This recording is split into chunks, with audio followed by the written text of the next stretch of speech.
Sir मैं पंजाब से हूँ। पंजाब में जलंधर में मेरा एक विलेज है टेसियां काना। तो क्रिसलिंगवा के बारे में आप क्या कहना चाहेंगे? Sir how satisfied are you with Crislingua? Sir I am very satisfied with Crislingua क्योंकि इन्होंने बहुत हेल्प करी। आपने लैंग्वेज मेरी बहुत इंप्रूव हुई यहाँ पे। अगर मैं घर बैठा रहता और सारा प्रोसेस तो ऑनलाइन भी हो सकता था, इंटरव्यू तो देना है, अगर मैं घर पे ही सब कुछ कर लेता तो फिर लैंग्वेज इंप्रूव ही नहीं होती। 4 या 5 महीने जो ग्रेटर नोएडा में जो गुजारे हैं, इस 4-5 महीने में आपने क्या क्या किया क्रिसलिंगवा में?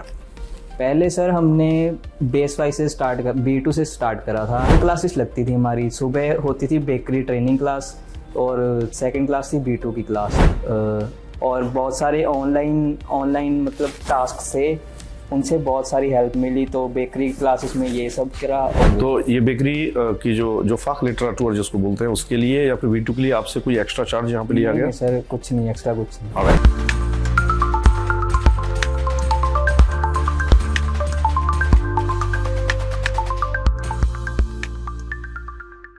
तो गाइज आज हमारे साथ में है एक और कैंडिडेट जिनका अभी बाकी और लोगों के साथ वीज़ा आया है। काफ़ी सारे लोगों का वीज़ा आया और अभी तक मेरे ख्याल से, अगर मैं गलत नहीं हूं, तो करीब 25-30 वीज़ा हमारे पास आ चुके हैं। तो उसी कड़ी में आज हमारे जो नए कैंडिडेट हैं, आज मैं आपको उनसे परिचित करा रहा हूँ। उनका नाम है अरमान महे।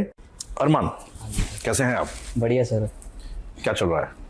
सर B2 चल रही है अभी तो। B2 चल रही है और बेकरी ट्रेनिंग क्लासेस। बेकरी की ट्रेनिंग क्लास चल रही है। तो आप मुझे बताना चाहेंगे आपकी फैमिली बैकग्राउंड, आप कहाँ से हैं? सर मैं पंजाब से हूँ। पंजाब में जलंधर में मेरा एक विलेज है टेसियां काना, और मैं वहाँ से हूँ। और मेरे पापा की मोबाइल और इलेक्ट्रॉनिक्स की शॉप है, और मेरी मम्मा हाउसवाइफ हैं।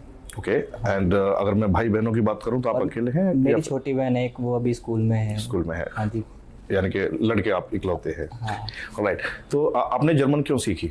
सर मेरा मेन मोटिव था कि ऑसबिल्डिंग करके मैंने वहाँ पे जर्मनी जाना है। और मैंने फील्ड्स बहुत सारी सोची थी, पर मैं बहुत कंफ्यूज था कि पहले मैंने मैकाट्रॉनिक्स सोची, फिर मैंने इलेक्ट्रीशियन भी सोची, और फिर जब मैं क्रिसलिंगवा आया और आपसे बात करी तो आपने बहुत मतलब माइंड में जो भी क्लैरिटी डाल दी कि बेस्ट फील्ड जो है अभी इस टाइम वो है बेकरी। और बेकरी में भी दो चीज़ें थी, एक बेकरी फॉर मतलब सेल्स में जाना है या प्रोडक्शन में जाना है। तो फिर मैं उसमें भी कंफ्यूज हो गया कि दोनों में किस में जाऊं। तो वो भी आपने बताया कि दोनों में क्या क्या स्कोप हैं आगे जाकर।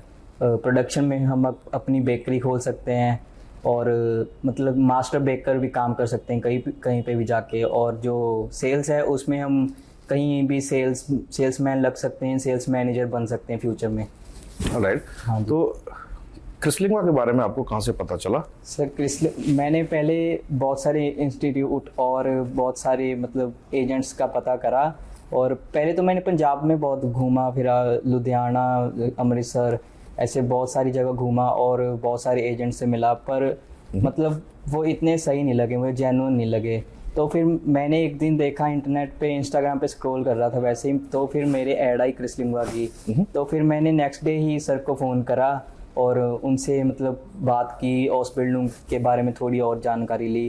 तो फिर मैं थोड़े दिन बाद ही फिर यहाँ पे ग्रेटर नोएडा आया, फिर पर्सनली बात करी सर से। सर ने 3-4 घंटे में से बात करी, और मैं अपने दोस्त के साथ आया था, तो हम दोनों के साथ बात करी और सब कुछ बताया उस बिल्डिंग का, बेकरी का। तो इसमें ही थोड़ी क्लैरिटी मिली और मुझे सबसे जेन्युइन क्रिसलिंगवा लगा, तो फिर मैंने सोचा कि यहाँ से करवाऊँगा। ऑलराइट। तो आप किस महीने में क्रिसलिंगवा के साथ एनरोल हुए थे आप? नवंबर में हुआ था मैं। नवंबर में ही मेरा इंटरव्यू भी हो गया, फर्स्ट इंटरव्यू। ओके। हाँ, और फिर थोड़े टाइम बाद दिसंबर में आई गेस सेकंड इंटरव्यू हो गया था। ओके। और आपका जो कॉन्ट्रैक्ट है वो कब आपके पास आया? कॉन्ट्रैक्ट आया था फेब में। तो फेब में? हाँ, वो छुट्टियाँ आ गई थी ना वहाँ पे जर्मनी में, तो क्रिसमस हॉलीडेज की वजह थोड़ा डिले हो गया, पर इतना होता नहीं है। बाकी दोस्तों का जल्दी आ गया था, 15। आपका डिले हो गया था? हाँ। थोड़ा सा। ओके। और उसके बाद आपका वीज़ा कब आया बाय द वे? वीज़ा मेरा आया था 10 मार्च को। 10 मार्च को? हाँ, यानी इसी महीने, करीब 20 दिन पहले। हाँ जी। और अभी आपकी जो फ्लाइट है वो कब है? फ्लाइट तो सर अभी नहीं पता चला है, और वीज़ा जो मेरा स्टार्टिंग डेट है वो है 25 मई, तो उसके बाद ही। और मेरा वो इनटेक है जून में। फर्स्ट जून में इंटेक है। तो ऑब्वियसली ये है कि अगर आपका 25 मई का है तो 25 मई से लेके 1 जून के बीच में आपकी जर्नी रहेगी। हाँ जी, हाँ जी। ऑलराइट, तो आप मुझे ये बताना चाहेंगे कि टोटल टाइम जो आपका लगा है आपकी टोटल जर्नी में, तो ये नवंबर से लेके नवंबर, दिसंबर, जनवरी, फरवरी एंड मार्च, यानी कि मार्च में आपका वीजा आ चुका है, यानी 4-5 महीने के अंदर आपका ये सारी चीजें हो चुकी हैं। कंसीडरिंग जो क्रिसमस की छुट्टियां होती हैं, अगर उस चीज को हम लगाएं तो मेरे ख्याल से आपका काफी क्विक प्रोसेस हुआ है। तो क्रिसलिंगा के बारे में आप क्या कहना चाहेंगे? How satisfied are you with Crislinga? Sir, I am very satisfied with Crislinga, क्योंकि इन्होंने बहुत हेल्प करी आपने। लैंग्वेज मेरी बहुत इंप्रूव हुई यहाँ पे। अगर मैं घर बैठा रहता और सारा प्रोसेस तो ऑनलाइन भी हो सकता था, इंटरव्यू तो देना है, अगर मैं घर पे ही सब कुछ कर लेता तो फिर लैंग्वेज इंप्रूव ही नहीं होती और जो लिंक था लैंग्वेज से वो टूट जाता। तो आपने यहाँ पे बुलाया हमें, तो 4-5 महीने रहे, तो फिर लैंग्वेज में मतलब सुनने में, लिखने में, पढ़ने में सब कुछ बहुत सारी इम्प्रूवमेंट हुई। क्योंकि आपने ऑलरेडी B1 किया हुआ था, B1 के बेस पे आपका इंटरव्यू भी हो गया, ऑफर लेटर भी आ गया, इनफैक्ट वीजा भी आ गया। तो आपने 4 या 5 महीने जो ग्रेटर नोएडा में जो गुजारे हैं, इस 4-5 महीने में आपने क्या क्या किया क्रिसलिंगा में? पहले सर हमने बेस वाइज से B2 से स्टार्ट करा था।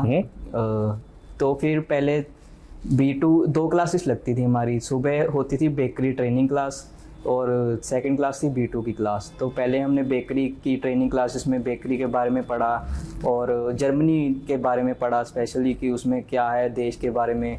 सर ने बहुत कुछ बताया हमें और बहुत सारे ऑनलाइन मतलब टास्क थे, उनसे बहुत सारी हेल्प मिली। तो बेकरी क्लासेस में ये सब करा और B2 में B2 ही करी, जर्मन लैंग्वेज। तो ये बेकरी की जो फाक लिटरेचर जिसको बोलते हैं उसके लिए या फिर B2 के लिए आपसे कोई एक्स्ट्रा चार्ज यहाँ पे लिया गया? सर कुछ नहीं, एक्स्ट्रा कुछ नहीं। ऑलराइट, तो अब आपने जब B1 किया था, यानी कि आपका जब इंटरव्यू हो गया, सिलेक्शन हो गया, उसके बाद से लेके अगर आज के प्रेजेंट डे में अगर मैं बात करूँ तो अपने आप में कितना इंप्रूवमेंट आप देखते हो?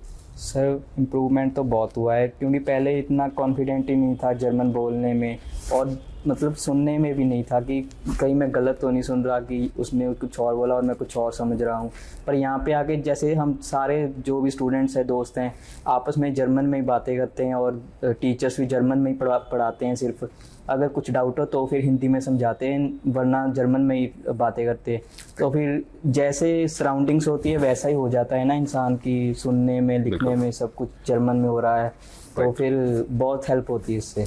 तो B2 का तो देखो सबको पता है कि B2 का सिलेबस जो होता है वो सिलेबस इनसे कराया गया, क्योंकि हमारा एक जो मोटिव था वो ये था कि खाली ना बैठें, क्योंकि खाली बैठने से ये अपने जर्मन टच छोड़ सकते हैं, जर्मन और ख़राब हो सकती है।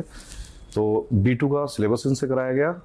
लेकिन अगर मैं जो बेकरी की ट्रेनिंग के बारे में अगर आपसे पूछूं तो बेकरी की ट्रेनिंग में क्या क्या चीज़ आपने सीखी है या क्या क्या इंक्लूडेड था उसमें, तो उससे आपको कोई फायदा हुआ, नहीं हुआ?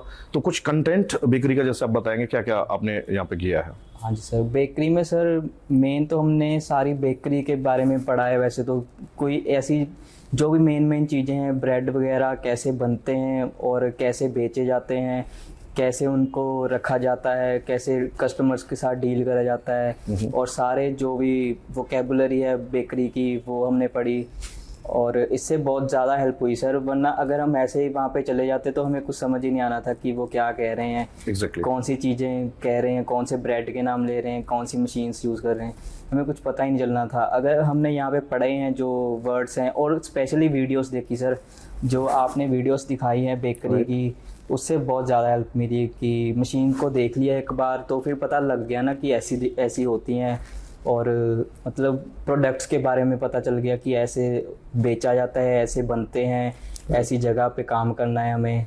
तो इससे बहुत ज़्यादा हेल्प मिली सर। बिल्कुल।